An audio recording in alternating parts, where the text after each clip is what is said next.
por favor. Já está gravando, doutora. Quando quiser começar aí, pode começar. Bom, então, eu vou colocar a tela aqui, galera. Vai, doutora.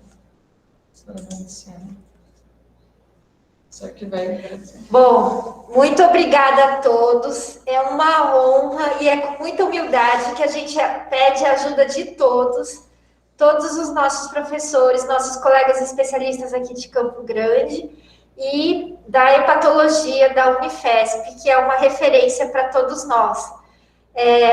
Esse é um caso muito difícil que a infectologia recebeu e nós tentamos fazer tudo o que nós conseguimos e tudo o que nós sabíamos para tentar esclarecer o caso do paciente, mas ainda está duvidoso e a gente precisa muito de uma avaliação especializada da patologia do fígado e precisamos de bastante ajuda para conduzir o caso, primeiro para diagnóstico de mais certeza e condução e manejo do caso clínico.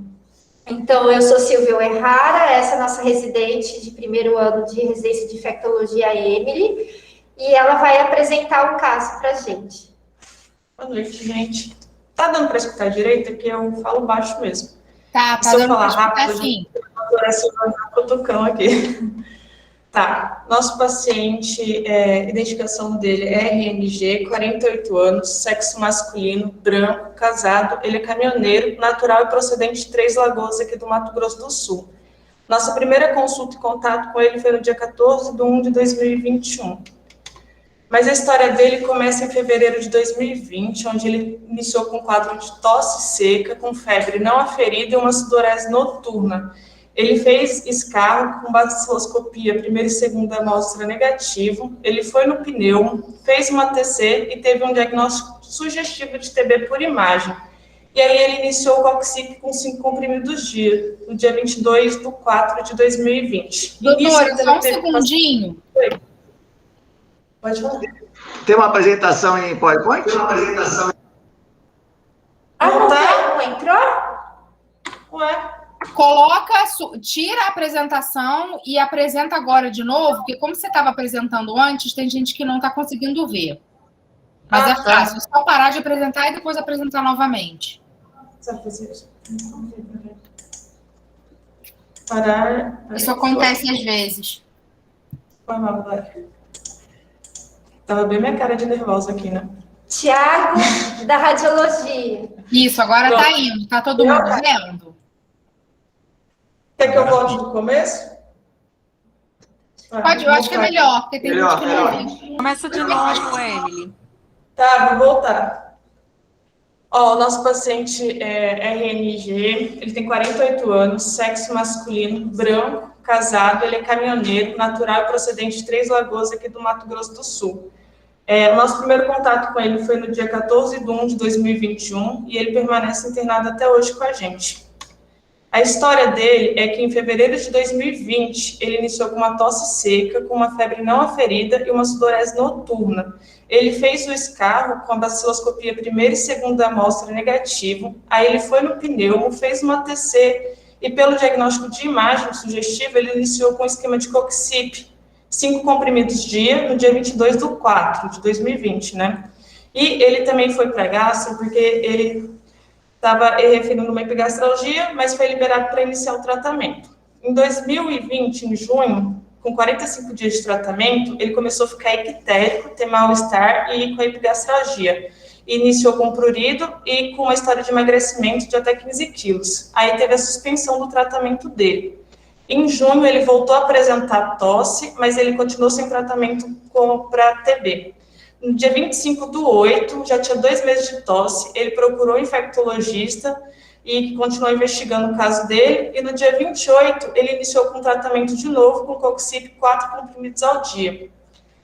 Aí, no dia 1/10, 45 dias após, novamente, o uso de Coxip, ele teve piora da icterícia e piora das outras queixas que ele estava tendo. Aí ele vem encaminhado aqui para Campo Grande, porque em um dos resultados de escarro dele veio uma micobacteriose não tuberculosa. Aí ele fez mais exames de bar e todos negativos até então para TB. Ele voltou para Três Lagoas, aí foi prescrito itraconazol para ele, um comprimido de 8 em 8 horas. Aí ele disse que teve piora da icterícia e prurido. Tomou por 7 dias e foi suspensa a medicação. Aí ele foi para São Paulo, onde foi descartado TB, leishmaniose visceral, e o médico achava que poderia ser cirrose. Ele veio para a gente já com acometimento do estado geral, mas ele não estava fazendo mais uso de nenhuma medicação, ele estava mantendo a icterícia e o prurido, e não teve febre durante a internação aferida dos nossos controles. Na revisão dos sistemas, então, ele, em estado geral, ele tem fadiga, mal-estar, uma perda ponderal de até 17 quilos em 1 ano, sudorese e febre noturna por 3 meses no início do quadro, que ele disse que desapareceu depois de 3 meses, tem o escurecimento da pele e o prurido. Cabeça e pescoço, ele está ictérico com conjuntiva, também em pele, negou o aparecimento de nodulações e lesões em orofaringe. Tórax, não tem abaulamento de lesões, ele tem essa parte de histórico de tosse seca, cardiovascular, ele negou qualquer alteração. Em abdômen, ele tem presença de uma hérnia umbilical, uma dor abdominal pós-prandial com plenitude gástrica, teve hiporexia e acolia, negou colúria, membros superiores e inferiores sem alterações e sistema nervoso central também sem alterações. Antecedentes patológicos, ele negou. Histórico familiar, ele tem esse histórico de CA de próstata de um tio. E epidemiologia, como ele é caminhoneiro, as rotas dele é na região sudeste, norte e nordeste, mas ele negou banhos nessas lagoas de coceira. Ele teve trabalhando com eucalipto por 5 anos, e ele também tem um histórico de ter limpado um fogão com fezes e urina de rato em dezembro de 2019, antes de iniciar todos os sintomas. Que aí ele teve tosse e um quadro de EMS, mas com resolução espontânea de 2 dias. Dos hábitos de vida, ele é tabagista, 3 anos máximo, mas já cessou o tabagismo, o etilista social e fez uso de rebite, como ele era caminhoneiro, e cessou já tem 6 anos. Negou o uso de outras drogas. No exame físico, quando ele chegou para a gente, o que chama atenção é a icterícia de 4 em 4, uma hepatomegalia de 5 centímetros do rebordo costal direito e uma esplenomegalia de 8 centímetros de rebordo costal esquerdo. Ele não tem estigma de hepatopatia crônica, mas ele apresentou durante a internação flapping durante os dias 25 e 29, mas já teve resolução também. E aqui são os exames que a gente tem dele, que conseguimos, que ele trouxe alguns, né? Só um pouquinho. Alguém tem alguma dúvida da história do exame físico? Eu tenho, Silvia. Nesse momento que ele ficou sem o Fluxib daquela primeira para a segunda vez, ele melhorou a icterícia? Não, ele disse que permaneceu ictérico esse tempo todo. Teve pior às vezes do quadro, mas ele sempre permaneceu ictérico. Ah, tá. Desde que começou, não voltou mais. Tá. Não, pela descrição dele pra gente. Uhum. Tá, beleza. Obrigada. Doutora, o diagnóstico da micobacteriose não tuberculose Então, a doutora Eunice conseguiu, a gente não tinha achado até hoje esse resultado. A doutora Eunice procurou nos arquivos do LACEN e agora à tarde ela conseguiu achar um único escarro de junho de 2020, em que cresceu micobactéria, mas também cresceram outras formas contaminantes, não micobacterianas. A gente vai tentar, por causa da situação do paciente, a gente vai tentar repicar e tentar identificar essa micobactéria. Mas nenhuma das outras 5 amostras de escarro colhidas foi positiva na cidade de origem, e aqui ele já colheu 2 amostras negativas também, para bar. Silvia, só fazendo todas as baciloscopias feitas foram feitas culturas também, tá bom? E deram negativas. Uhum. Mais alguma dúvida? E ele trouxe a tomografia que o primeiro médico achou que era compatível com tuberculose? Trouxe. Uhum. Está descrito nos próximos slides. A gente vai apresentar, a gente não está com as fotos das imagens, mas a gente colocou o laudo resumido e a gente tem imagens atuais. Deixa eu fazer uma pergunta, aproveitar o Henrique que fez uma pergunta. Sem exame, dá para pensar em alguma coisa, Henrique?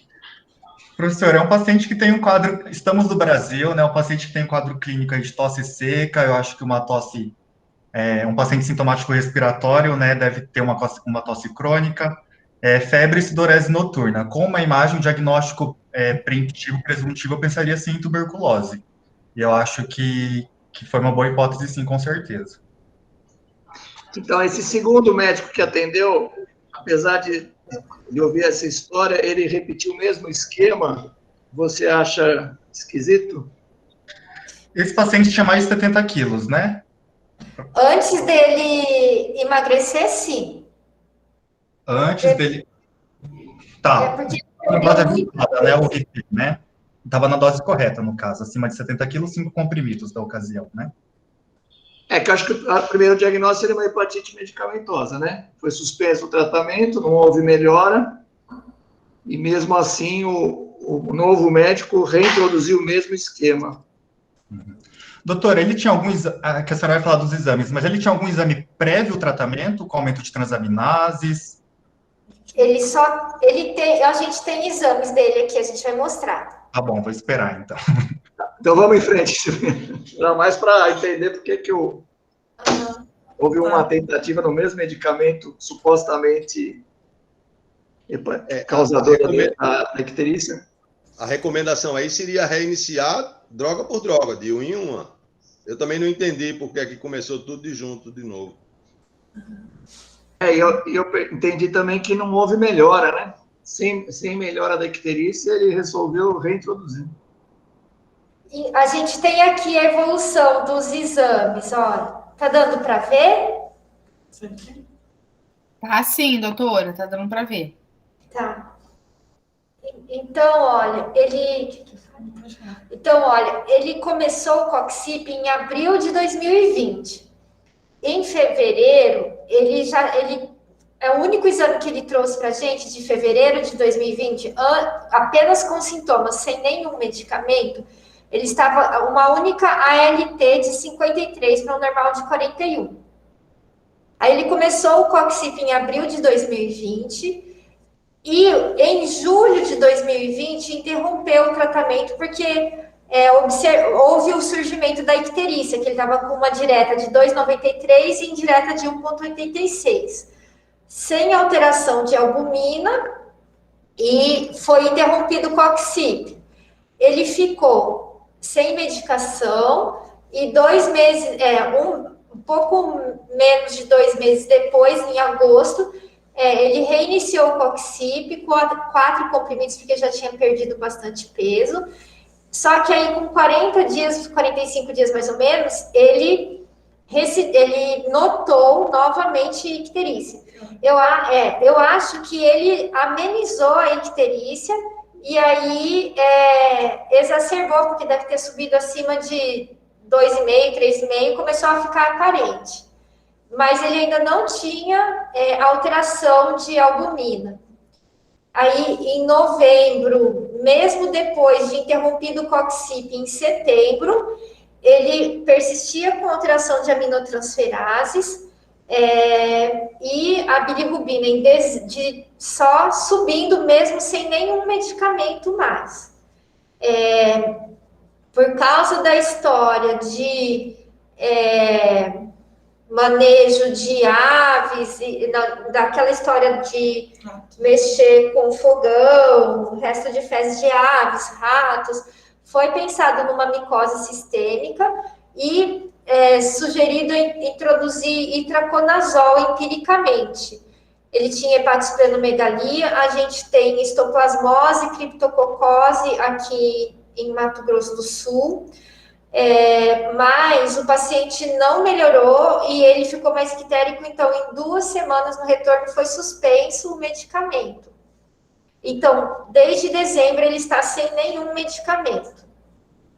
E mesmo assim, ele continua com o aumento da bilirrubina, principalmente as custas de direta. e ele não tinha avaliação de fosfatase alcalina em gama GT, começou a fazer agora em janeiro, e o padrão predominante de lesão é canalicular. E nós começamos a ter alteração de albumina desde dezembro também. Essa alteração de albumina foi mesmo antes da introdução de itraconazol. Aí na próxima tabela, o doutor Bruno pediu a palavra. Pode falar. Não está escutando, não, doutor. A gente não está escutando. Mesmo assim, não deu. Não. Deixa eu mandar mensagem para ele. Eu não sei se deve ter algum problema com o áudio, porque o áudio está aberto, mas a gente não está conseguindo escutar. Escreve no chat, Bruno. E ele está ouvindo a gente, né, Bruno? Ele está ouvindo, mas a gente não está conseguindo ouvir. Enquanto ele escreve, esse paciente tem prurido? Doutor, tem? tenta sair e entrar. Ele está com bastante prurido, doutor Edmundo. Silvinha? Oi. Silvinha, esse paciente tem HIV? Tem sorologia de HIV? Não, já tem anti-HIV negativo da cidade de origem, negativo daqui de Campo Grande, e nas próximas tabelas tem todas as sorologias das hepatites virais. Beleza, desculpa. Não, pode perguntar.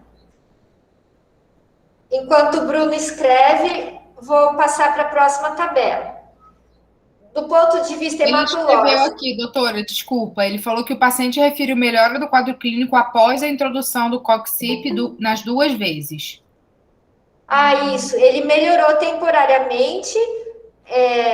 Parece que ele tinha febre. Só que a gente, assim, no primeiro slide, a gente escreveu que a febre não foi aferida. Depois a gente esqueceu de colocar nos outros slides, mas essa febre não era aferida. Mas ele fala que ele tinha essa sensação e quando introduzia o Coxip, ele sentia uma melhora desse quadro aparentemente infeccioso, mas ele comprometia a icterícia, né? Então, a gente tem aqui, em fevereiro de 2020, antes de qualquer intervenção, apenas com sintomas, ele tinha 14,5 de hemoglobina, normocelular, com leucócito de 4.540, plaquetas normais, um eosinófilo tendendo a aumentado. Em junho, depois de 2 meses na verdade, não 2 meses, mas de cerca de 40 dias de introdução do Coxip pela primeira vez, ele começou a apresentar leucopenia e apresentou uma eosinofilia relativa, 11,8%. Em julho, foi interrompido pela primeira vez o Coxip. A gente não tem uma avaliação hematológica próxima. Entre agosto e setembro, ele reintroduziu por cerca de 45 dias. Em novembro, persistia com leucopenia. Esse padrão se manteve até agora, bem recente, inclusive aqui no Hospital Universitário. E ele aumentou temporariamente os neutrófilos na entrada aqui no Hospital Universitário. Tem uma reticulocitose discreta de 1,97%. A creatinina quis dar uma alterada, mas já voltou para o basal dele. E o PCR dele é discretamente elevado, 35, 42, 64... Na verdade, é de dente discreto e moderadamente elevado. Aqui, a gente tem uma coisa interessante, que ele tem um colesterol total, ele é um paciente magro, ele é eutrófico, apesar de estar com um pouquinho de diminuição da musculatura, agora, depois de tanto tempo, tem colesterol elevado, com HDL bastante baixo. E os triglicerídeos começaram a elevar. Tem um FAM de janeiro de 2021, positivo em título de 1/160, nuclear pontilhado fino, com placa metafásica corada. E o cobre sérico total dele, aferido pela APAI, que é o nosso laboratório de referência aqui, o o cobre sérico total deu 262,8, elevado, mas quando a gente calculou o cobre livre, ele ficava na casa dos 7. A gente não lembra exatamente quanto que era, mas ficou na casa dos 7, que está dentro do normal. As sorologias dele, todas negativas, não tem nem contato prévio com hepatite B, mas também não tem imunidade. Teste treponêmico negativo, anti-HIV negativo. Ele já tem sorologias negativas também da cidade de origem, que a gente acabou não colocando aqui.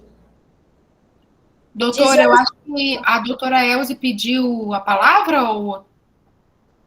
Pode falar, Elze. Ô, Silvia. Não, amores, não, eu tô atrapalhada aqui, tá. Foi sem querer, tá? Ah, tá. Silvinha. Desculpa, gente. Boa noite. Teve também variação da plaqueta desse paciente, do começo até agora, não é? As plaquetas começaram a diminuir. De ficar caindo, não é? Aí deixa eu falar que a gente tem. Então, nós somos um estado hiperendêmico para leishmaniose. Tanto visceral e, mais recentemente, mas pelo menos nos últimos 10 anos, também para tegumentar e mucosa. Então, assim, ele tem, desde fevereiro de 2020, ele tem várias pesquisas, todas essas culturas, na verdade, tiveram pesquisas diretas negativas.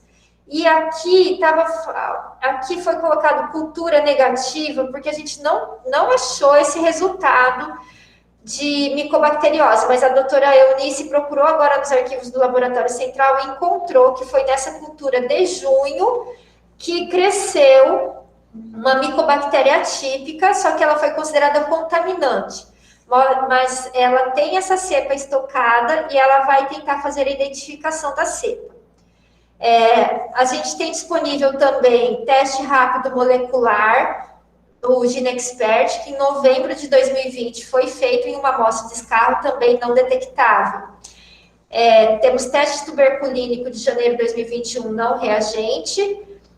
Fizemos aspirado de medula óssea e sorologia para leishmaniose visceral negativos. Não foi encontrada forma parasitária e também não tem sorologia positiva. Fizemos uma biópsia hepática, por radiointervenção, o Dr. Tiago e a equipe fizeram, e eles conseguiram um fragmento suficiente para enviar, inclusive, para a GeneXpert, teste rápido molecular também negativo para Mycobacterium tuberculosis. O protoparasitológico, nós obtivemos resultado hoje de 2 amostras negativo. Daí os exames complementares que nós temos, a gente pediu uma endoscopia, que veio com varizes de esôfago de fino calibre, o eco com uma fração de ejeção preservada e também não tinha vegetações endocárdicas, e imagens de tórax. Esses aqui são os laudos que ele trouxe para a gente de fora, que basicamente a gente vê imagens nodulares, centrolobulares ali, que são sugestivas, que eles falam que são sugestivas de árvore em brotamento. E de abdômen, o que a gente tem... De abdômen, a gente tem uma hepatopatia crônica. Volta um pouquinho. Voltar um pouquinho? Pode ir. É que eu estava lendo. Tá. O doutor Tiago vai apresentar as imagens mais atuais daqui a pouquinho. Ah, tá bom. Pode, então vai. Pode continuar? E em abdômen, a gente tem essa hepatopatia crônica, que tem sinais de hipertensão portal, que está caracterizado pelo aumento do calibre do tronco da veia porta. Tem uma circulação colateral, a gente tem aumento do baço moderadamente, com uma textura difusa e grosseira heterogênea. A gente tem linfonodo retroperitoneal e tem uma quantidade de líquido livre perihepático, mínima ali. Essas imagens até agora são as imagens externas. E, Fernanda, dá para mostrar a imagem que o doutor Tiago e o doutor Reinaldo enviaram? Sim, com certeza, doutora, só um minutinho. Tá. Será que a gente tem que sair desse modo de apresentação? Não, pode ficar, eu coloco aqui. Vou só apresentar o Tiago, Reinaldo. Tem mais alguém da rádio, Tiago e Reinaldo? Oi, Silvinha, tudo bem? Boa noite. O Tiago, ele ele foi residente da rádio aí em São Paulo com o doutor Giuseppe, com todo mundo da rádio, e ele é pupilo do doutor Denis também. Depois da vinda dele para Campo Grande, a radiologia deu uma guinada e a gente pode dizer que a gente tem um grande serviço de radiologia com radiointervenção que presta atendimento aos pacientes de alto padrão, que em raros locais do sistema público a gente consegue essa qualidade de atendimento.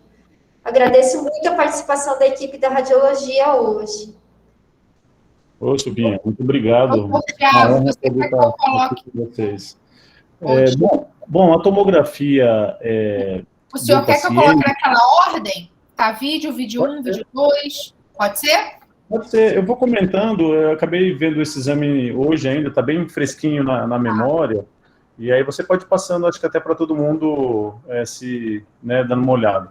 O que a gente tinha visto, né, são vários nódulos pulmonares, nódulos bem ovalados, medindo mais ou menos entre 1,5 centímetro, mas chamava bastante atenção ainda aquelas opacidades ramificadas, né? A gente chama também de árvore em brotamento, principalmente nos segmentos mais superiores do pulmão.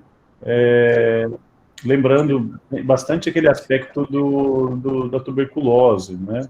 Não tinha nenhuma área de escavação, não tinha derrame pleural, não chamava atenção nenhum gânglio ou linfonodomegalia mediastinal, enfim, nenhuma massa no segmento torácico. Já no abdômen, a gente nota um fígado grande, para mim uma hepatosplenomegalia, né?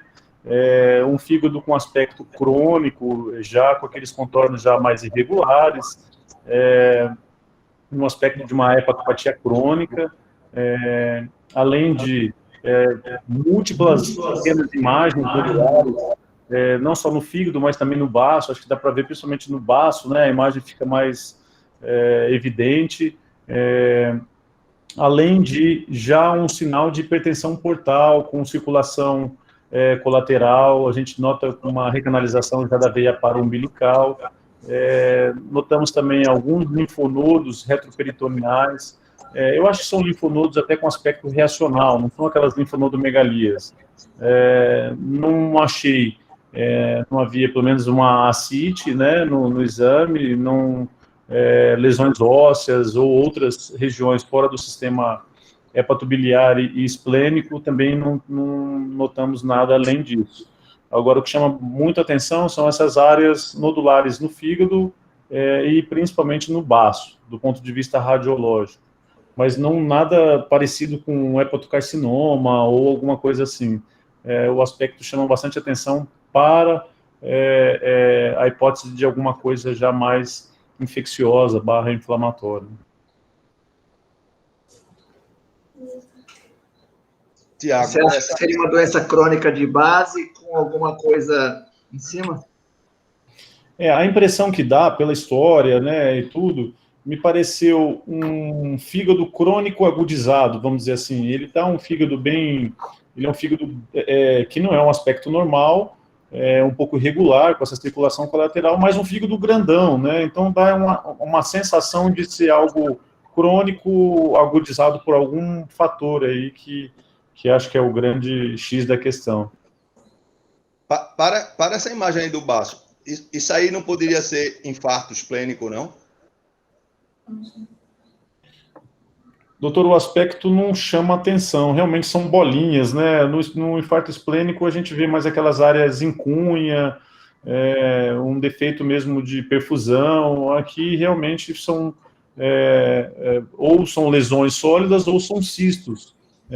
Talvez se a gente não conseguir medir, tiver essa opção de medir, acho que fica até difícil visualmente, mas eu acredito que são vários micronódulos ou nódulos hepáticos e esplênicos. Tá bom, obrigado. Vou voltar. Doutora Silvia, o eco dele foi o eco transtorácico. Transtorácico. Sopro, nada? Não. Não? Tá. Alguém quer fazer uma pergunta para a doutora Silvia? Os exames que ela apresentou? Ô, Silvinho. Oi. Lá na descrição do caso, na hora vocês dizem que a pele dele foi escurecendo, né? Ele tem parece que mudou a tonalidade da cor da pele. Há uma menção lá, não é? De escurecimento da pele. Uhum. Ele fala que teve esse escurecimento, Gama, mas assim, não lembra aquele escurecimento de insuficiência suprarrenal, não. O que dá a impressão que ele pensou no escurecimento é que a pele dele está totalmente amarelada. Perfeito. E vocês têm exames de urina tipo 1 aí dele nesse período? Eu acabei não colocando, mas a gente tem sim. Porque é um paciente com... Eu não estou aqui, mas a gente tem, eu acho que não temos infecção urinária. Eu não lembro agora se tem... Não, caso alguma coisa, a gente vai ver aqui e te fala. Tá. É porque, na verdade, eu vi, ele mantém a albumina de 2,8, 2 e pouco, com o NR sempre de 1,3, 1,1, ou seja, aquela albumina foi caindo, mas o NR foi se mantendo normal, né? Por isso que eu estou perguntando se a urina tipo 1 tinha alguma coisa do sedimento urinário que chamasse a atenção. Tem alguém aqui do HU com acesso ao computador que possa ver para a gente e mandar o resultado? Que achei que a gente tinha computador aqui, a gente não... só temos um. E uma outra coisa que eu achei interessante também, Silvinha, no hemograma dele, me parece que ele sempre está linfopênico. Sempre tem menos de 1.000 linfócitos, está lá com 600, 500. Eu fiz um cálculo aqui no hemograma, que ele tinha 3.810 leucócitos, ele tinha 16% de linfócitos, dá 609. Ou seja, ele vem marcando sempre, parece que sempre com linfopenia, né? Sim. E o outro aspecto é o PPD dele não reator, né? Então, toda a investigação para Mycobacterium tuberculosis até o momento foi negativa. Sim. E tem um único escarro de junho de 2020 que cresceu uma micobactéria ao mesmo tempo que outros contaminantes. Mesmo assim, por causa da complexidade do caso, a doutora Eunice se dispôs a repicar e tentar identificar numa exceção esse caso, porque material não nobre, eles pedem, os laboratórios de referência pedem pelo menos 2 amostras com crescimento da micobactéria para que ela seja considerada significante e que seja identificada. Mas a doutora Eunice vai tentar conseguir uma exceção com o Evandro Chagas, que é a nossa referência, para tentar identificar, mesmo que tenha crescido em uma única amostra, e ainda que a gente considere a possibilidade de contaminação. Perfeito.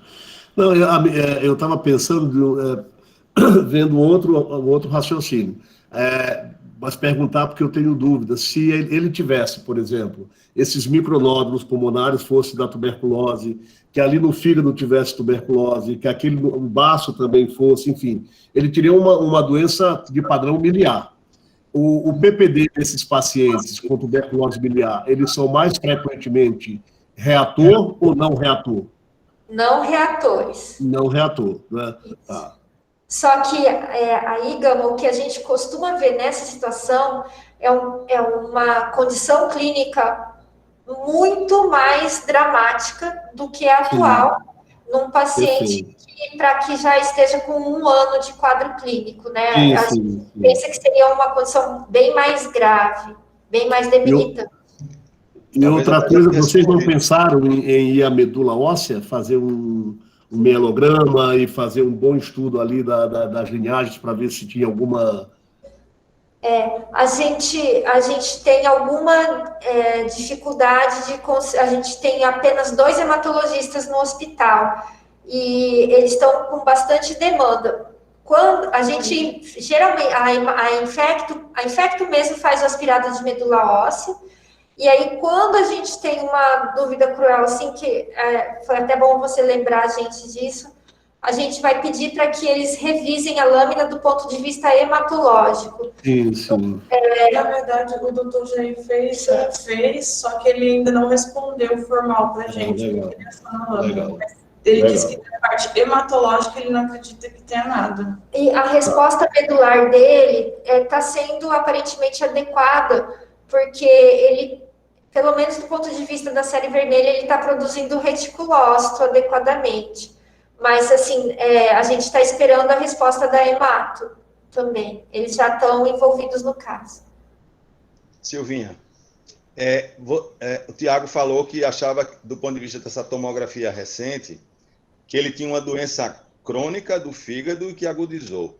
Vocês têm, no início do quadro, lá no ano passado, algum exame de imagem, ultrassom, tomografia, alguma coisa que mostrasse uma doença hepática crônica prévia?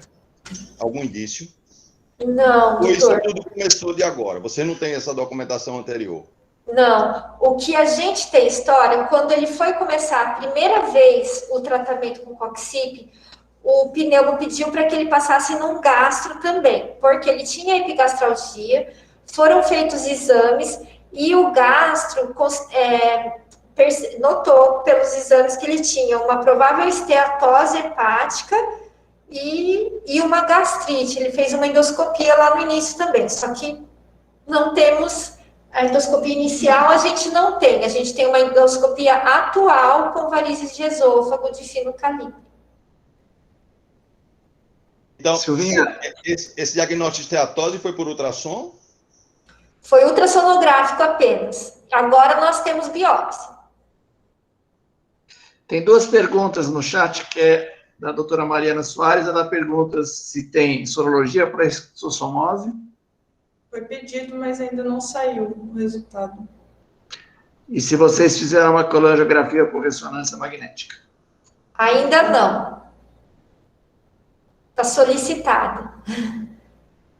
Doutora, depois da introdução do itraconazol, esse paciente melhorou clinicamente?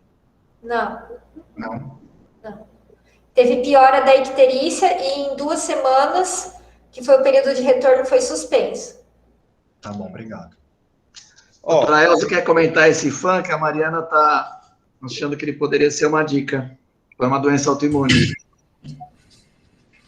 Gente, boa noite. Eu não vi o início da apresentação, mas eu vi a partir do momento que foi iniciado a medicação e já estava na parte do hemograma e vi que tinha um fã pontilhado fino 1/160. Esse título é um título que a gente considera um título baixo, até 1/160. 1/340 a gente considera moderado e acima de 1/640, que é um título elevado.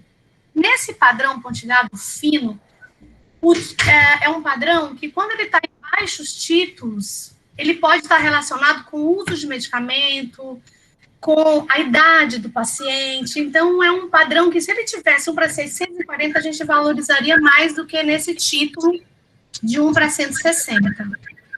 Então, pode estar no contexto, não teria um peso tão grande assim nesse título. Tá, obrigado. Alguém quer fazer mais pergunta ou podemos ir em frente?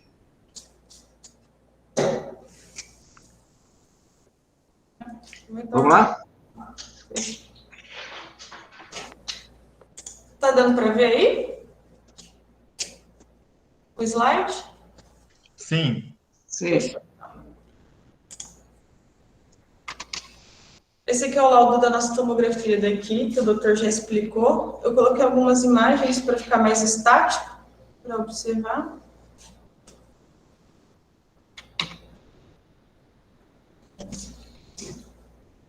Tá. Aí, aqui está a ordem cronológica da medicação, né? Do mês 4 ao mês 7 de 2020, ele usou o Coxip, 5 comprimidos dia.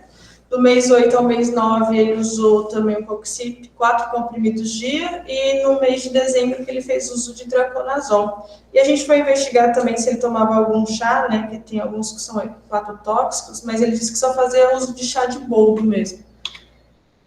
E agora é com vocês. Casinho complicado, né? Mas o chá de boldo, se usar cronicamente, ele é patotóxico também. O boldo? Henrique, você é o mais... que encontra as duas faces aí, infectologia e patologia, você quer fazer um raciocínio misto? A gente tenta, né, professor? Então tá, vamos lá. A gente tem um paciente aí de 48 anos, homem, né, que vem com um quadro sistêmico, com lesão pulmonar, lesão hepática, lesão em baço, que quando começou o tratamento com RP, evoluiu com uma piora laboratorial, e mesmo após a introdução de itraconazol, não teve melhora clínica. Então, acho que eu concordo aí em talvez não pensar em alguma micose sistêmica mesmo. Acho que uma das hipóteses seria a hepatotoxicidade pelo RP. Por ser um homem, idade de 48 anos, talvez pensar em CEP. Alguma outra colangite também, CBP. E acho que eu ficaria com essas hipóteses. E até mantendo a hipótese de uma tuberculose disseminada, né? Com quadro pulmonar, acometimento hepático e esplênico. Não sei se eu tentaria, talvez, uma biópsia pulmonar ou um lavado brônquico alveolar, para a gente ter mais material. Tem uma pergunta aqui no chat. Olha, deve ter psitacose, mas a gente não identifica. Deve ter. Mas, assim, a gente tem uma bacteriologia muito boa, tem uma micologia muito boa, e dentro do que temos disponível de estufa, de meios de cultura, a micobacteriose aqui é muito boa também.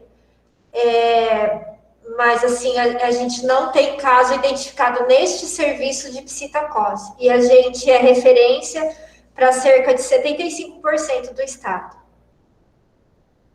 Tem duas hipóteses diagnósticas aqui no site. A doutora Aimee dá uma hipótese de sarcoidose e a doutora Bruna Cristina, a tuberculose hepática.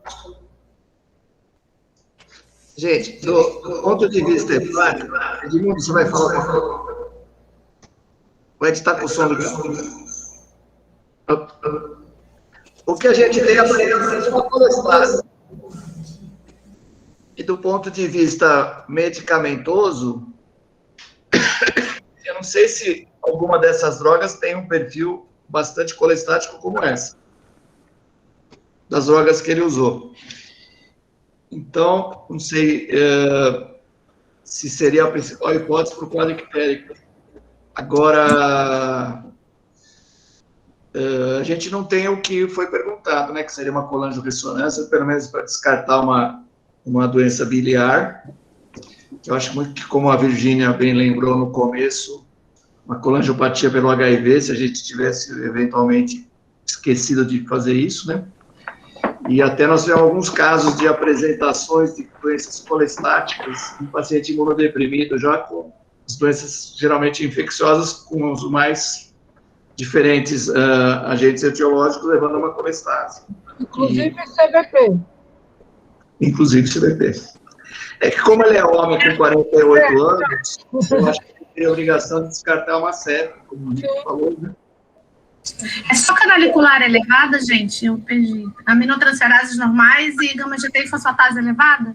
Isso é desproporcional, é muita canalicular para muita colestase. Para pouca hepatocelular. Opa, tudo bem? Eu andei revendo aqui no Livertox, aproveitei e dei uma olhada. Em geral, as elevações de enzimas hepáticas no esquema RIP, no esquema de tuberculose, o padrão é mais hepatocelular, predominantemente, das principais drogas, e pode ter padrão colestático mais isolado, não é o mais comum, né? Mas o itraconazol, eu vi que ele, em geral, pode dar um quadro bem, apesar de ele ter usado no ciclo curto, o início dos sintomas pode ser bem precoce, e o padrão do itraconazol é tipicamente colestático, e existem alguns relatos daquela síndrome de Vanesh, aquela destruição ductular associada ao itraconazol. Quanto ao esquema RIP, não existe esse relato. Então, eu acredito que ele tenha feito uma lesão hepatocelular inicial pelo esquema RIP e a adição do itraconazol pode ter agravado mais, né? Ter levado uma nova lesão por trás, né? Mas ele teve já uma evidência de ser colestático pelo prurido, né? A gente não tem as enzimas canaliculares, mas tem a icterícia e o prurido. Sim. Pensando que logo nessa elevação de enzimas, elas já devem ter sido um padrão biliar. E a gente não tem etiologia dessa cirrose, né? Não sei se é uma cirrose, aparentemente, intervalo muito curto de acompanhamento, se ele já era cirrótico e eventualmente tem alguma toxicidade em cima, ou como mesmo o Tiago falou, exacerbação aguda dessa doença crônica. A gente chegou a pensar aqui que ele tem uma alteração muito importante de colesterol com HDL muito baixo. É um paciente eutrófico, e aí eu fiquei pensando assim, será que é daquelas deficiências enzimáticas que fazem esteatose? A gente não... a nossa patologia não chegou ao ponto de detalhar se a esteatose é macro ou microgotícula. Bom, vocês vão ver a biópsia. Mas a gente ficou pensando assim antes, será que ele tem alguma alteração, algum erro inato de metabolismo, sem penetrância total, que possa ter levado a uma doença hepática mais importante, né? Aí, no começo, quando a gente não tinha visto alteração de albumina, a gente tinha visto só hipertensão portal, a gente ficou pensando, será que esse homem, numa dessas viagens, não tomou banho numa lagoa de coceira aí, e não deu azar de pegar num único banho de coceira, como já tem aqui em Campo Grande, que foi até avaliada em São Paulo, caso de esquistossomose, hepatosplênica, né? Mas ele fala que não. Mas é uma das coisas que a gente quer discutir nessa biópsia são esses aspectos, assim, de alguns achados que houve na biópsia hepática. Posso falar? Posso falar? Pode. Não, sim, então, sim. Cistosoma, eu acho que não é não. Isso aí não é cistosoma, não. Primeiro que cistosoma não cursa com essa icterícia, com essa colestase, de forma nenhuma. Segundo, que o aspecto do fígado não é cistosomose. O aspecto do fígado cistosomótico é um aumento do lobo esquerdo, sobretudo por hiperfluxo do baço. Ele tem uma esplenomegalia, se não me engano, de 19 centímetros. Um senhor baço. Então, ele ia ter um lobo esquerdo aumentado por desvio de fluxo do ramo esquerdo da porta. O aspecto não é. Eu pensei até com aqueles que eu pensei que fosse infarto esplênico, mas o Tiago falou que não. Às vezes, quando o baço ocorre uma esplenomegalia muito rápida, o baço cresce muito rápido, falta sangue para a irrigação pela artéria esplênica, e aí faz umas isquemias, mas o aspecto que ele falou é mais arredondado. Geralmente, quando tem infarto, é mais em cunha o aspecto da lesão. Agora, veja, eu acho que esse doente, tudo indica que ele tem tuberculose. Clinicamente, ele tem tuberculose pulmonar, ele tem história clínica de tuberculose, ele tem uma tomografia que foi vista no começo, que sugere tuberculose, foi começado um esquema HIP para ele, e ele fez uma icterícia e tal.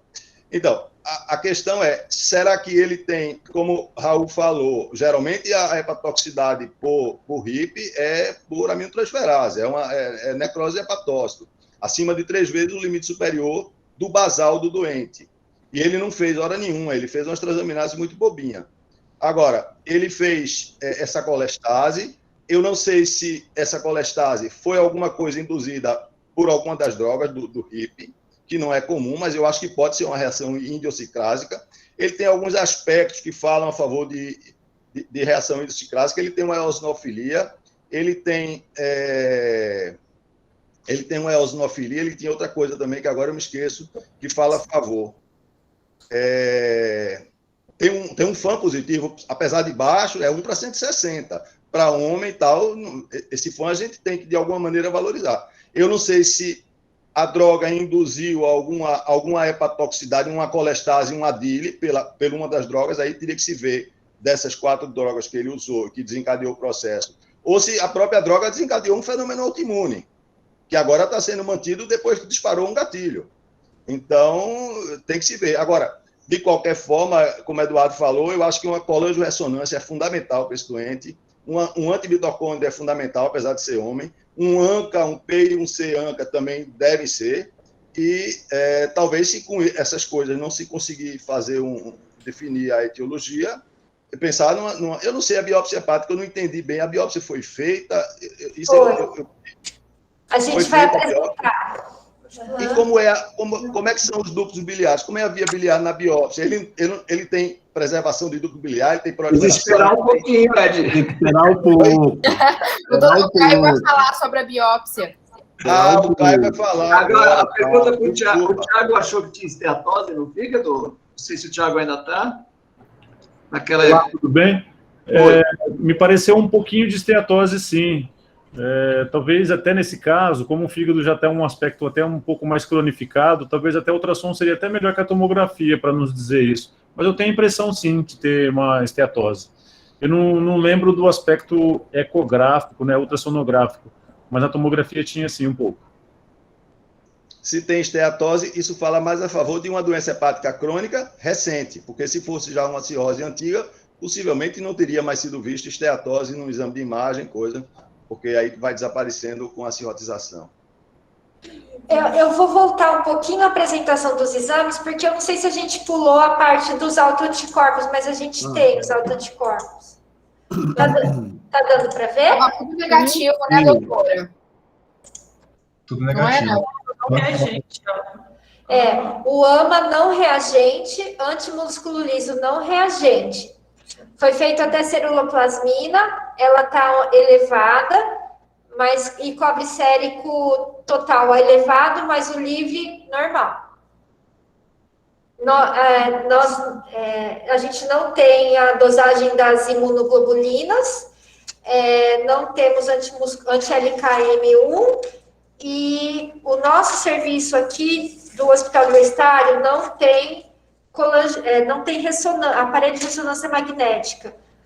Temos um parceiro que é o Hospital Regional, que a gente já solicitou a coluna de ressonância e estamos no aguardo da liberação pela Secretaria Estadual de Saúde. Doutora, todas hemoculturas negativas. Hemoculturas? Isso. Hemocultura, ele não tem mais febre, Henrique, só que, assim, a única hemocultura que tem é daqui do Hospital Universitário e negativo. Tá bom, obrigado. Tem que afastar também alguma coisa. Virgínia falou aí do HIV, ele tem HIV negativo, mas existem outras colangiopatias do imuno comprometido. Sim, por isso que eu perguntei. Ele tem uma linfopenia. Oi? Ele tem uma linfopenia. Oi? Por isso que eu perguntei, porque tem outras alterações. Então, ele tem um mantu, se não me engano, não reagente, né? Tem uma linfopenia, que o Gama falou. Tem algumas coisas aí que ele mostra que é imunocomprometido. Eu não sei se ele desencadeou uma colestase medicamentosa, e aí depois está evoluindo agora pela imunodeficiência com um bicho aí na via biliar que não é, sei lá, Campylobacter, Yersinia, não sei o que, essas coisas que vê na colangiopatia do imunossuprimido. Deixa eu só fazer... Eu vi esse caso de uma outra forma. Para mim, esse paciente, ele tem uma doença... abriu um quadro com uma síndrome febril, que durou pelo menos 3 meses, né? Se a gente olhar o primeiro exame desse paciente, ele tinha uma LT de 53, para um valor de referência que era 30 e poucos.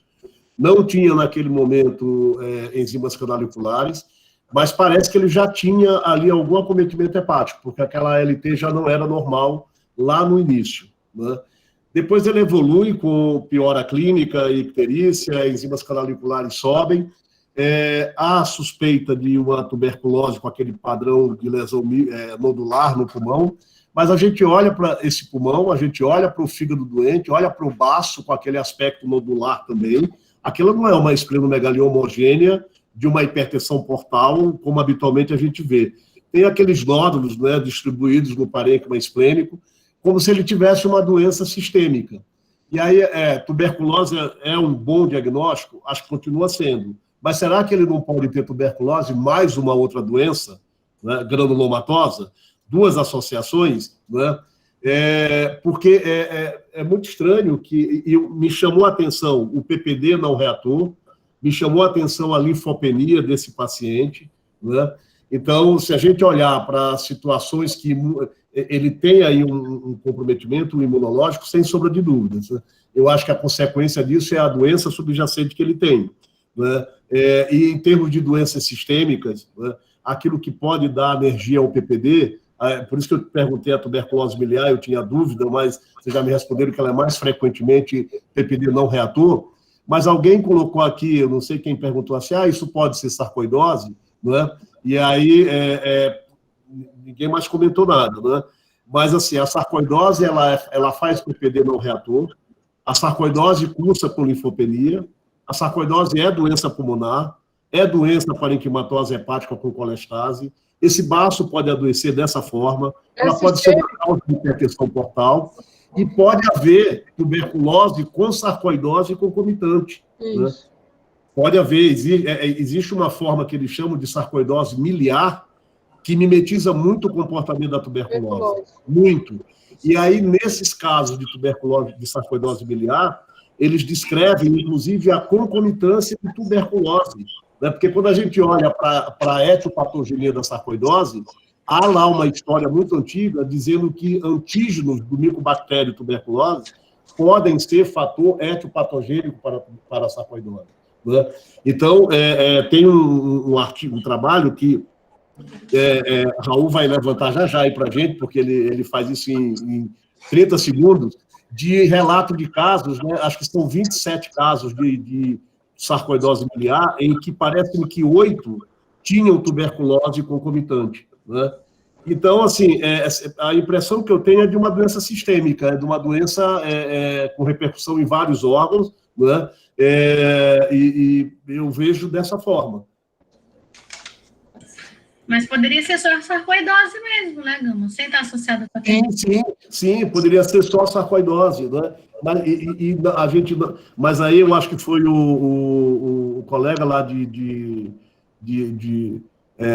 Mato Grosso que falou assim que ele melhorou durante o período, clinicamente ele melhorou durante o período do esquema. Ele fez doença, ele piorou a colestase, mas ele melhorou clinicamente. Tanto é que essa febre cedeu por quê? Né? Por que ele vinha 3 meses com febre, vespertina, sudorese noturna, aquele comportamento tradicional, né? E de repente ele deixa de ter febre, né?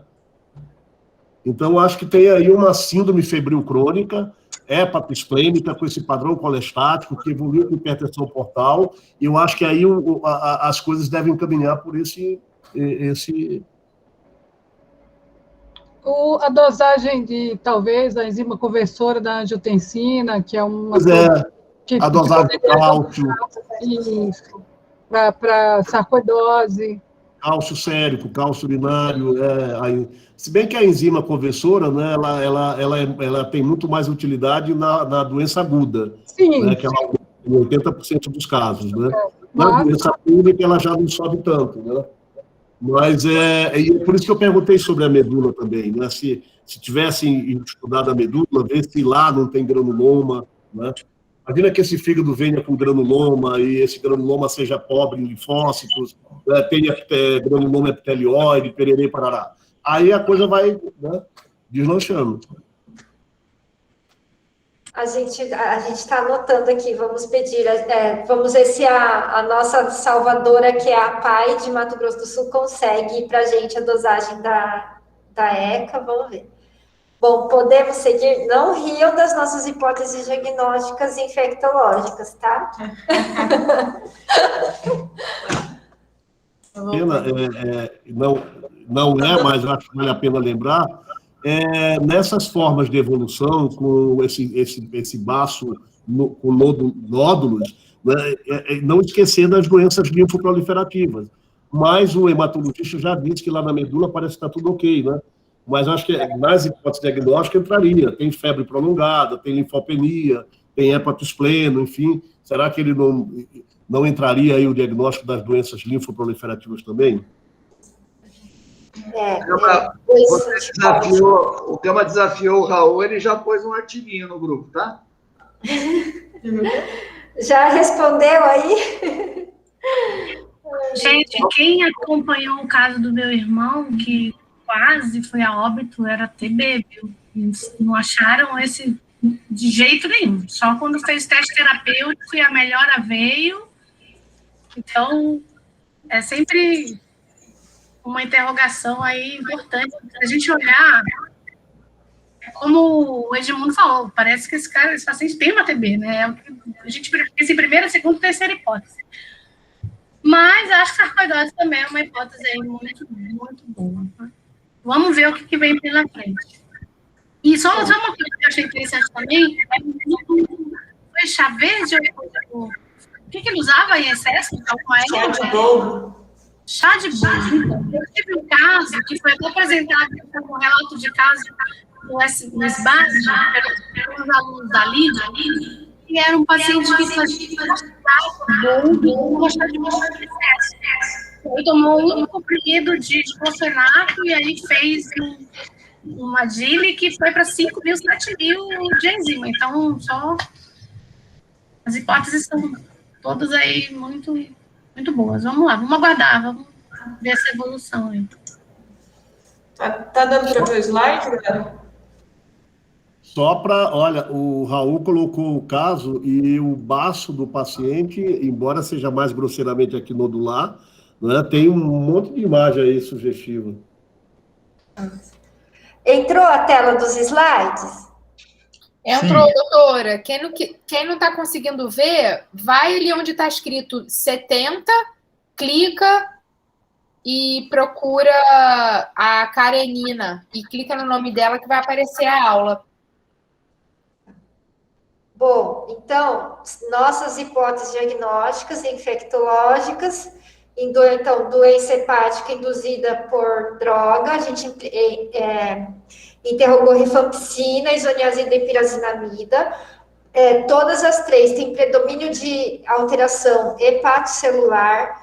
A rifampicina pode fazer uma reação paradoxal de hiperbilirrubinemia sem correspondente elevação de hepatocelular.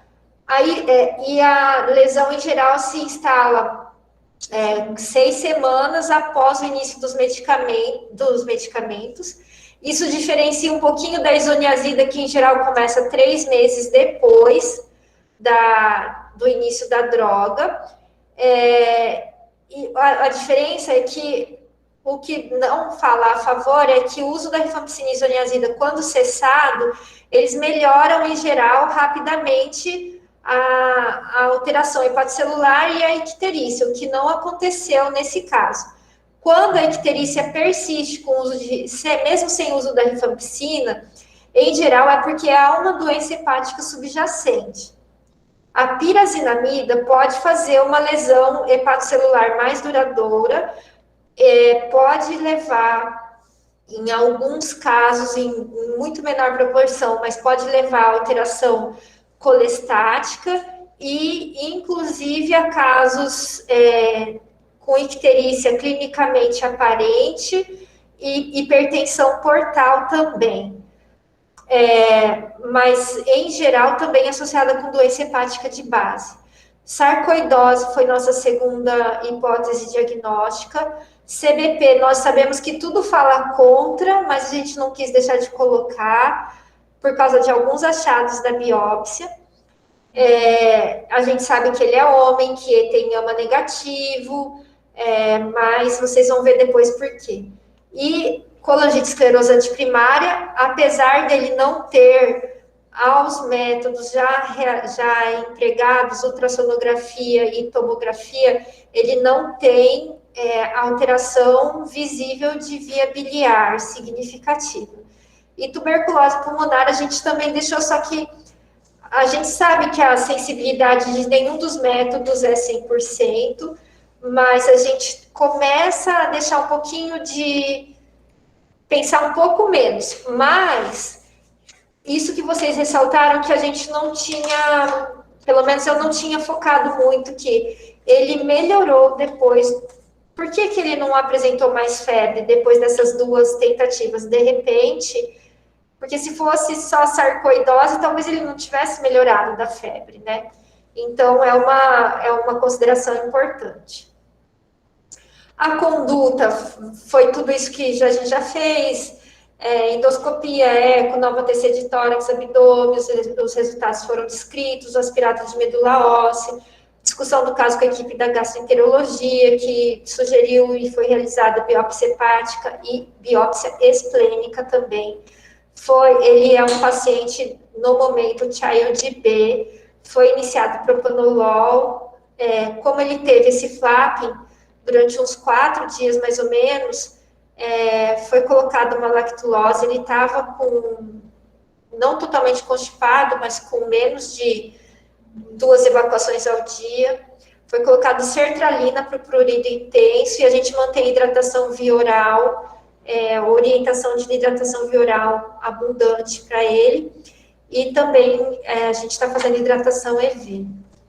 Silvinha, vamos ver a biópsia. Pode falar, doutor. Vamos deixar o Caio falar. Oi? Biópsia. O Caio vai poder falar da biópsia. Sim, agora eu já estava colocando o próximo slide, que era da biópsia, mas eu não vou colocar, não. Agora o Caio pode apresentar a biópsia. Acho que o doutor Marcel vai falar, não é? Isso, o Marcel. O Marcel. Oi, Marcel. Gente, eu não estou conseguindo ver, a gente deu uma procurada aqui, me perdoa se alguém da Reumato e da Pneumo aqui de Campo Grande, da Gastro, querem falar. Karen, eu acho que a gente não se conhece pessoalmente ainda. A Karen é da Gastro aqui de Campo Grande, Luciana também, Rita, se quiserem falar, por favor. Eu acho que o doutor Raul também Não, foi sem querer. Foi sem querer. A doutora Karen não está conseguindo ligar o microfone dela. Ela está falando que fez Unifesp. Muito bom. Professores, a qualquer momento que vocês quiserem falar, podem falar. Vamos lá, Marcelo. O Marcel é nosso patologista, aluno, ex-liga, ajuda em tudo que a gente precisa. Então, eu vou mostrar. Esse caso não foi eu que vi, tá? Eu peguei a lâmina hoje, então estou vendo agora junto com vocês também o caso. É que ele é o dono dos aparelhos daqui, então ele consegue mostrar a imagem. Eu fiz uma gambiarra aqui, eu vou compartilhar minha tela. Marcelo, você vai começar por coloração? Eu vou mostrar a lâmina. Eu vou percorrer a lâmina. Você tem maçom aí? Maçom e reticulino?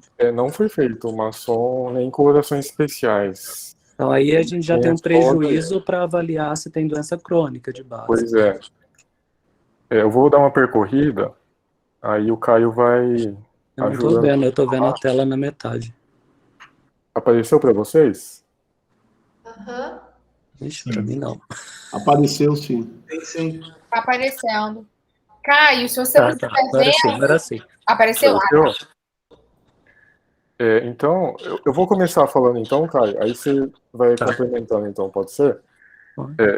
Eu vou falar o que eu estou vendo aqui, ó, a gente vê o parênquima hepático, né, mas chama atenção 2 áreas aqui, ó, tá vendo essa área aqui, e a gente vai descendo, mais aqui embaixo, olha só. Uma outra área aqui, ó, uma área meio nodular. Quando a gente aproxima, nós vemos os hepatócitos. Nessa área não tem esteatose, a gente tem uma balonização, né? Até que é importante. Chama atenção essa estrutura aqui, ó, que é um granuloma, né? Granuloma de células epitelióides, células gigantes. Tem essa estrutura aqui, bem interessante, que é chamada de corpúsculo asteroide, porque lembra estrela, né? Mas assim, é um achado muito inespecífico. Pode ocorrer em vários tipos de reação. Marcelo? Oi. E você consegue ver a distribuição de linfócitos nesse granuloma? Ó, nesse daqui, especificamente, você vê que é pobre em linfócitos.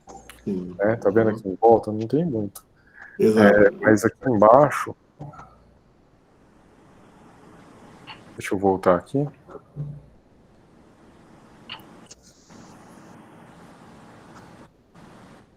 Tem um pouquinho mais. Você vê que tem um pouquinho mais. Assim, Mais células epitelioides, né? Isso, bastante porque assim, no granuloma da sarcoidose, né, esses linfócitos são pobres na periferia do granuloma. Esses corpos asteroides, eles são descritos na histologia desse granuloma, né? E eles chamam a atenção também de uns corpos de Schaumann. Você viu isso? Corpo de Schaumann eu não vi. É só o asteroide mesmo. Tem um eosinófilo aqui, oleoducto biliar, né? Então, Marcel, tem como você mostrar a periferia do espaço porta? Deixa eu colocar aqui. Porque é o Tem esse daqui. Porque pela foto que você me mostrou antes, que eu acho que é a primeira coisa que a gente tem que ressaltar aí. Eu vou falar um pouco. Esse espaço porta tá bom? Desce um pouquinho mais a imagem. Aí. Então a gente já vê que tem um prejuízo um pouco, porque a gente não tem coloração especial, então falar em relação à doença, o grau de fibrose que tem instalado aqui, a gente não consegue, porque a gente não tem essa coloração que ajuda muito. O que eu percebi olhando é que na região periportal parece que tem um pouco de proliferação ductular. Parece mesmo, eu também percebi. E ela tem um padrão mais marginal, tá? Diminui um pouquinho. O numerário aumenta. E outra coisa, quando a gente olha a estrutura vascular, as arteríolas, eu vejo que tem aquele aspecto granulomatoso, só que eu não consegui identificar a estrutura biliar, o ducto principal. Aproxima. Fazendo favor. É difícil ver assim. Tá vendo? Agora eu fiquei em dúvida se esse complexo aí de aspecto granulomatoso, se ele não está dentro e agredindo a estrutura biliar, né? Porque se tem outro espaço porta que você me mostrou foto que não tem o granuloma, só que a gente vê alteração do degenerativo do epitélio biliar. Esse aí pode ser isso daí. Tá, vamos, a gente vê essa área que tem um ducto aí, a gente vê uma alteração de pleomorfismo do aspecto nuclear, né, do ducto biliar. Né? Então a gente vê isso muito em doença biliar, né? Então eu apresentando uma reação ductular de um aspecto marginal, eu tenho uma colatestase associada, eu tenho alteração do epitélio do ducto biliar, e eu tenho até uma imagem meio granulomatosa, que pode estar destruindo a estrutura biliar, né, do epitélio biliar, eu pensaria, de primeiro momento, em alguma doença biliar. Né? Para pensar em diagnóstico diferencial, sim, uma sarcoidose com envolvimento biliar. Tá? Um parênquima só tem balonização e... tem uma colestase, né? Tá, tem bilirrubinostase. Tem glicogenação nuclear, tem balonização. Essa colestase, essas manchinhas mais escuras, esses são os plugs biliares? Sim, bilirrubinostase. Aqui, por exemplo. A gente pode falar em hemosiderina, depósito de hemosiderina, ou é um termo... Não, a hemosiderina é concentração de ferro. Então, não, nesse caso, né? Não, teria que fazer uma coloração especial, né? Aqui. Se ele tivesse o azul da Prússia, aí a gente poderia confirmar mesmo que seja ferro. Aí o aspecto deve ser mesmo colestático, né? A gente tem esse acúmulo de pigmento biliar. Esses núcleos glicogenados estão aumentados em número ou isso é aceitável? Parece que tem um pouco de aumento nessa glicogenização nuclear, mas né, tem que ver se não usou alguma coisa de base e posso justificar. O engraçado é que se tem um aspecto de esteatose, na biópsia não tem nada, né, praticamente. Eu não sei o contexto, né, inteiro, analisando a biópsia inteira, mas não parece que tem esteatose, não. Tem, Marcelo? Nessa biópsia não tem esteatose. Eu achei engraçado, tipo, a imagem tem um componente que dá a impressão de ser tão crônico, e na biópsia, né, se for parar em relação à fibrose, parece que tá só com septo, né? Parece que tem essas áreas aqui, né? Esse granuloma grande com o centro... Essa imagem que está no centro do campo... Não é necrose, né? Isso é necrose? Não. Não? Eu percorri todos os fragmentos, não achei nenhum Não granuloma. é necrose. Porque aí, pra gente, se tivesse granuloma com necrose caseosa, a gente pensaria mais em TB. Isso, mas eu achei achei típico. Tem uma outra coisa que outro dia eu estava conversando com a doutora Valéria a respeito de um caso, né? E ela mostrando, ela falando, Gama, o granuloma da tuberculose, ele é denso em linfócitos, né? Além da necrose em calcificação, ele tem uma densidade muito grande de linfócitos. Enquanto que da sarcoidose, ele tem na periferia do granuloma uma pobreza de linfócitos, eles chamam de granuloma desnudo ou granuloma snus, né?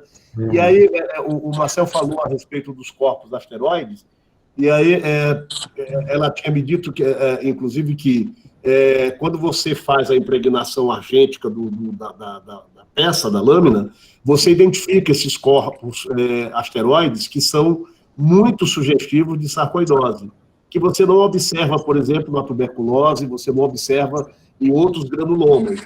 Então, ela coloca que esses compostos asteroides seriam dados, né, histológicos que seriam sensíveis para reforçar essa possibilidade diagnóstica. Marcel, pode parar um pouquinho? Nessa imagem, esse distanciamento das trabéculas hepáticas, ele é artefato de técnica ou ele pode ser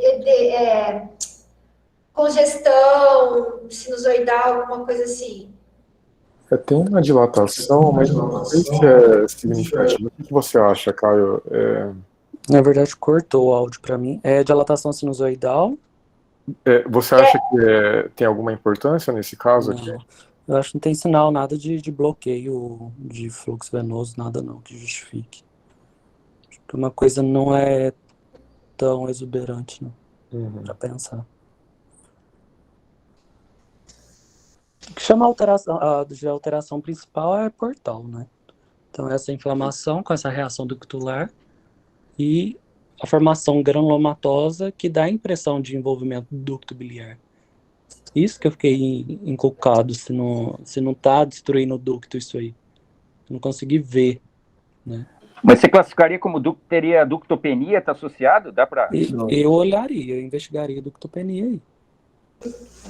E aí vocês acham que vale mais a pena fazer a vocês começariam pela colangio-ressonância ou vocês indicariam também uma colangiopancreato que faz um pouco mais de pressão, não sei, para tentar identificar essa ductopenia, se é que vai aparecer? Não, a ductopenia é histológica, não vai aparecer na imagem, né? Marcel, tem quantos espaços porta essa biópsia? Você chegou a ver? Tem mais ou menos, acho que uns 3. Deixa eu ver aqui, ó. Tem um aqui. Tem outro aqui. Outro aqui. Mais um aqui. E esse daqui, né, que provavelmente era também. É pouca, né? São só 5. 5 a 6, né? Espaço porta, então. Para falar de ductopênicas, é muito pouca a representação. E nada de droga, né, gente? Nada de droga. Uma doença de padrão biliar, né? Uma doença de padrão biliar, droga nada. Em espaço porta, alguns, na verdade, tem alguns que tem até mais. Tem um eosinófilo aqui, mas eosinófilo também é algo muito inespecífico, né? Tem uns que tem mais eosinófilo, né?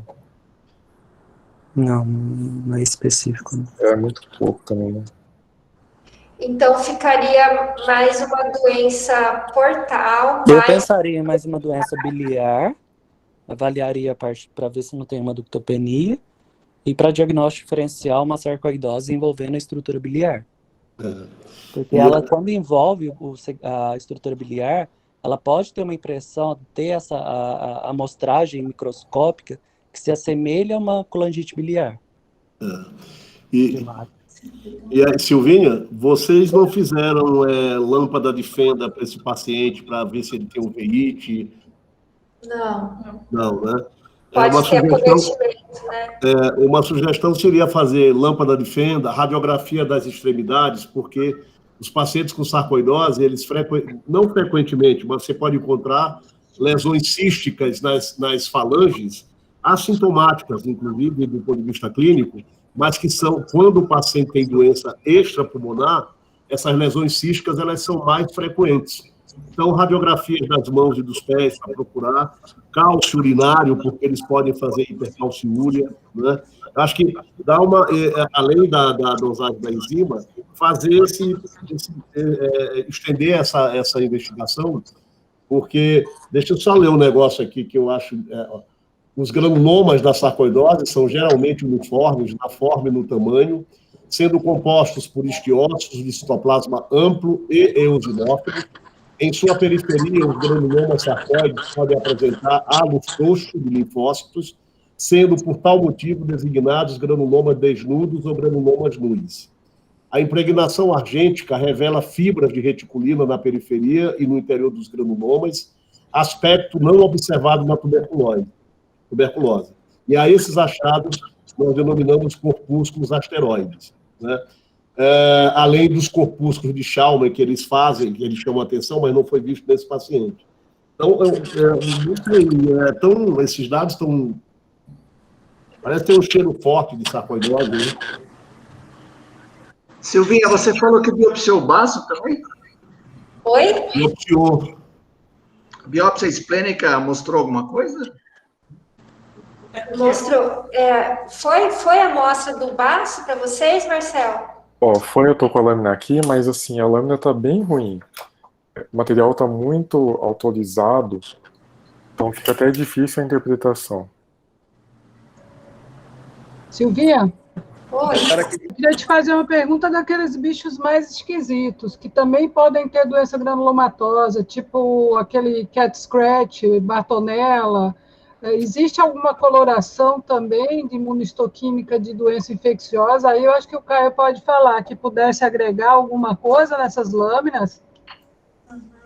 Olha, bartonelose, a gente teve 2 casos suspeitos, mas em pacientes com HIV aqui em Campo Grande. A gente tem um caso de periose hepática numa paciente imunodeprimida grave, com sorologia positiva para Bartonella.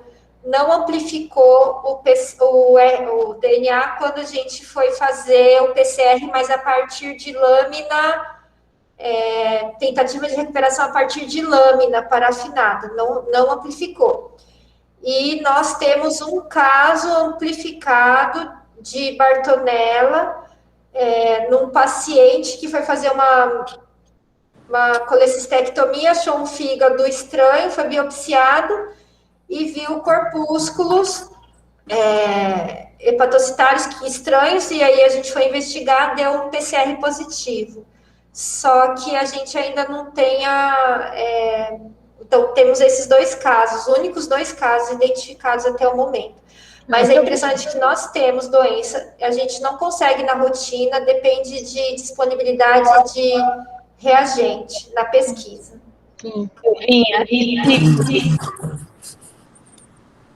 Vocês não fizeram o AMA M2 também, né, Silvinha? Não, nós não temos disponível. Não tem como. Perguntar. Nem GP210. SPC a gente não tem também. Uma coisa ao Marcel e ao Caio. Por esses achados do fígado, vocês não vão pensar mais em tuberculose no fígado? Eu acho que não dá pra... Pelo padrão, eu também não pensaria, não. Não pensaria? Não.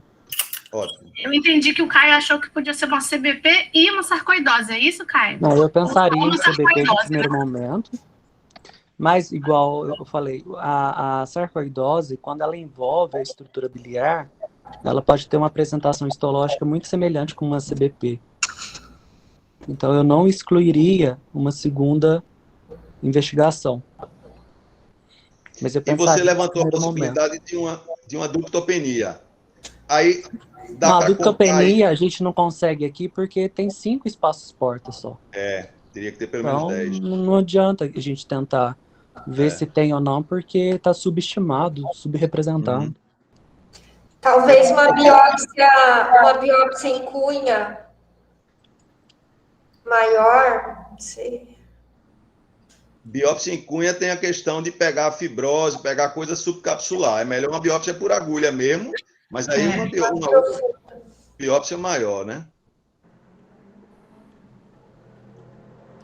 Ô Raul, nesse levantamento que você fez, você não encontrou nada com Vanis Bioduct Syndrome com uma dessas drogas, não? Pelo que eu vi no Livertox, a única associação, eles falam que das drogas da tuberculose, né, não tem nenhum relato descrito, mas o itraconazol, sim. É um caso raro, mas existe algumas situações, e eles chamam a atenção também do itraconazol, que a resolução da colestase do itraconazol pode levar de 6 meses até 1 ano de resolução do quadro de colestase, né? Parece que, diferente das drogas para tuberculose, a resolução é mais lenta, né? Então, eu vou aproveitar e pergunto para o Caio, para o Marcelo, para os patologistas. Eu Quando queria a gente vê colatestase, a gente vê uma colestase crônica, né? E tem bilirubinostase. A pergunta é, como clínica, quanto tempo que a gente chama para ter colatestase?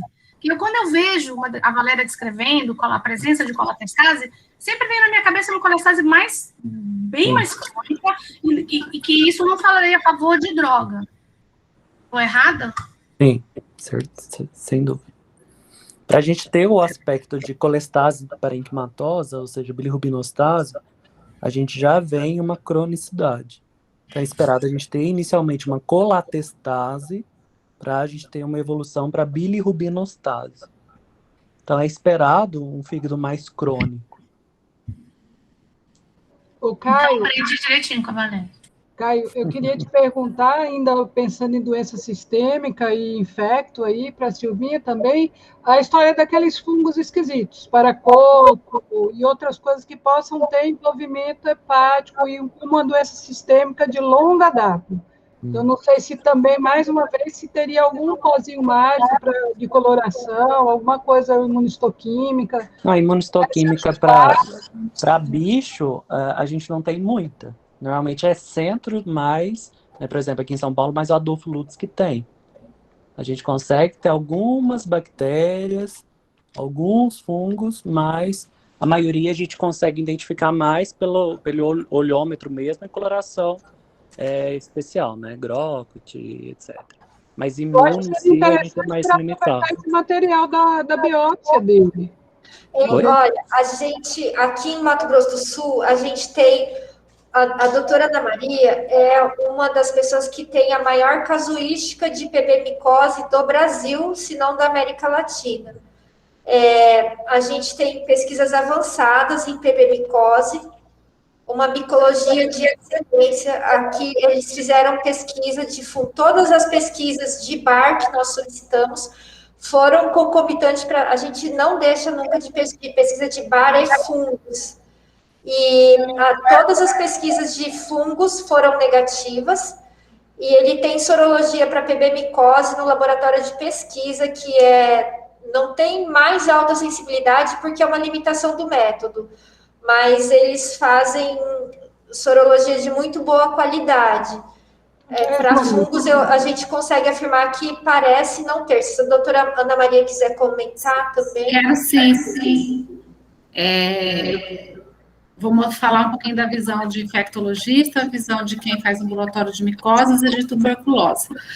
Então, esse paciente, quando eu recebi, o que me chamou a atenção foi um quadro crônico, um quadro que o paciente tem um estado geral bom, e um quadro em que ele tinha uma hepatosplenomegalia, que tanto na tuberculose quanto nas micoses, um paciente que tem uma hepatosplenomegalia dessa monta, com 8 centímetros de baço, por exemplo, ele seria um quadro grave, com o estado geral comprometido, e ele não teve isso. Ele Não teve essa evolução. E é um paciente que tinha comprometimento também de pulmão. Então, ele tem um aspecto de uma doença granulomatosa no pulmão, que lembra TB pela imagem, um comprometimento de baço e fígado, que se fosse uma tuberculose, não bate muito com o comprometimento pulmonar, considerando que o pulmonar seria um miliar, se fosse tudo tuberculose.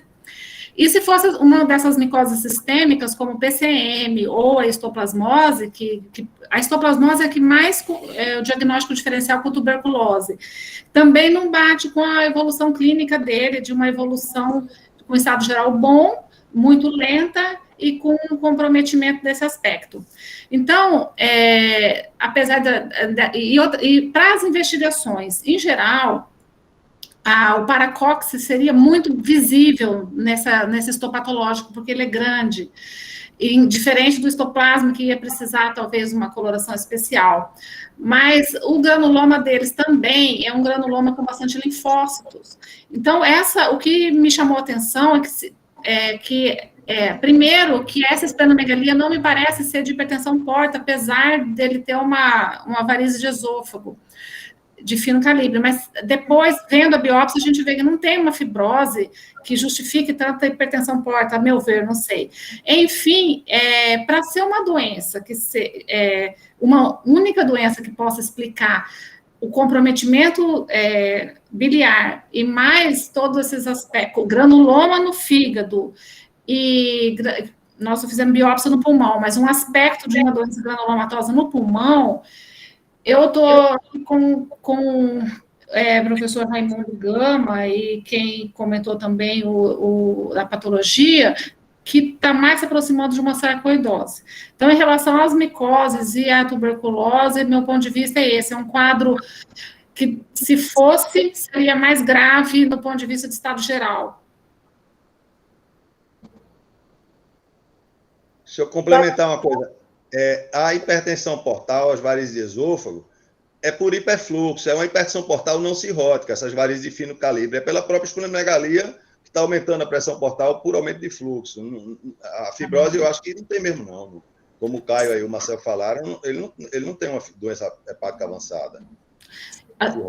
E essa hipertensão porta por aumento, faria uma esplenomegalia tão importante? Será? Peraí, eu acho que a esplenomegalia é decorrente de algum estímulo imunológico. Sim. Aí. Eu concordo. Exatamente o quê? O crescimento do baço é primário, não é decorrente de obstrução, nada disso. É uma hipertensão portal não cirrótica. Certo. Silvinha, eu queria fazer uma sugestão, uma humilde sugestão.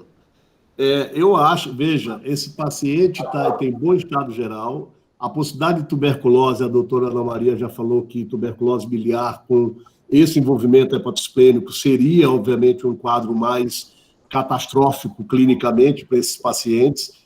Ele tem biópsia compatível com sarcoidose. Esse granuloma é muito mais sugestivo de sarcoidose do que de qualquer outro tipo de granuloma. Ele é alérgico ao PPD, ele é linfopênico, ele tem uma doença sistêmica. Depois que você fizer esse restante aí dos exames, por que tu não inicia 40 miligramas de prednisona para ele e observa a resposta clínica?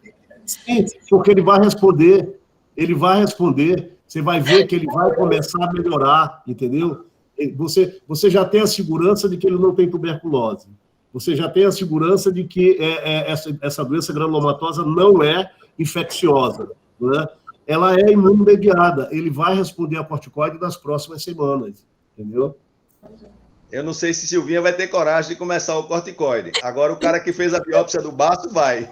Eu ia falar isso, né? Eu ia falar, não sei se a Silvinha vai ter coragem. Tiago!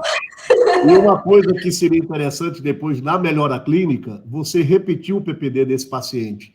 Que na melhora da sarcoidose, o PPD volta a ser reator, entendeu? Essa alergia ao PPD, ela é da atividade da doença. Quando o paciente começa a melhorar, o PPD vem e diz, ele começa a ser reator, entendeu?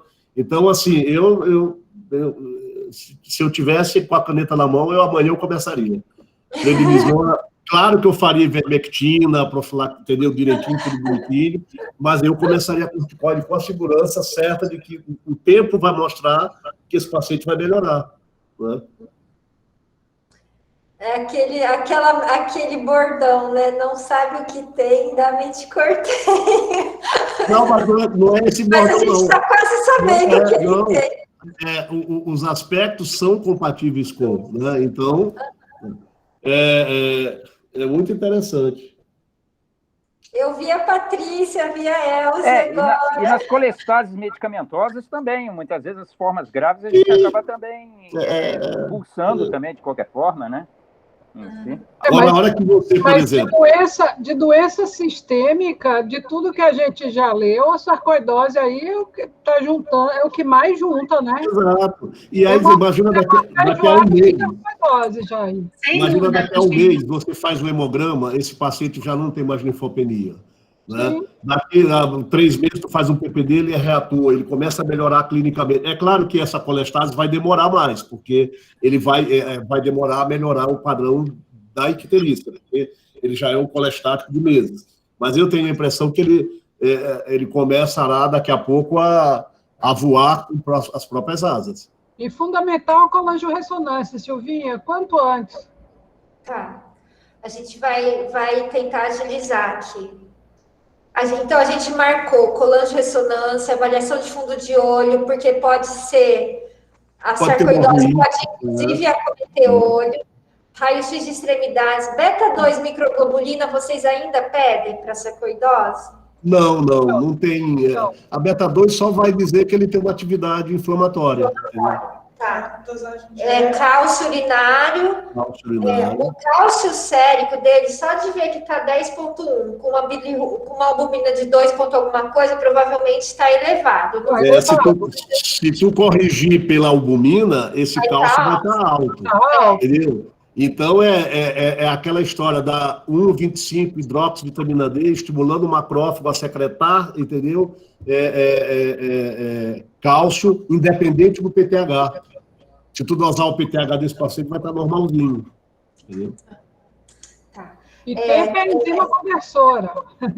De todo jeito, é o que é. Vocês acham que a gente tem como mandar a amostra de sangue? Será que a gente consegue em algum lugar aí de São Paulo, esses marcadores um pouco mais avançados, os marcadores da Elza? Manda pra gente, lá para o ambulatório que a gente consegue. Tadinha da Elza. Doutor Eduardo paga. Isso mesmo. Fazer um M2 vale a pena, né? Fazer uma SPC em GP210 tá fechado. E é verdade. M2 e SPC? SPC, anti-SPC e anti-GP210. Calma, não se empolga. E o anticorpo ama M2, fração M2 de longe. Anti-SPC, anti-GP210 e anti-SP100, anti-GP210 e o anticorpo o M2, a fração M2. Tá. Só para dizer que realmente foi investigado tudo, porque a primeira hipótese do Caio, se ele olhasse só aquela lâmina de biópsia hepática, seria uma CBP. Mesmo sendo E a sarcoidose, ela pode se associar a muitas doenças autoimunes, inclusive com CBP. Né? Então, as associações podem... Diferencial. Lindo caso, viu, gente? Parabéns. Lindo. Difícil. Mas o bom é isso, né? Essa discussão. Lindo. Mas muito difícil ver biópsia assim. Agora, Silvinha. Agora, depois eu quero saber o diagnóstico final. Viu? Dá notícia. Agora, gente, o doutor Gama continua sempre causando, né? Boa, Gama.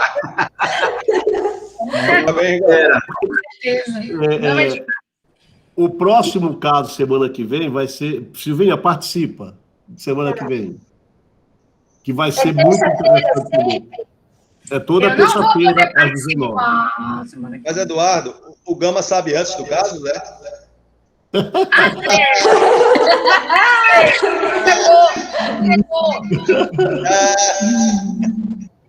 Gente, professores todos, a reunião, Silvinha. Muito obrigada. Pelo menos ter feito um exercício de raciocínio clínico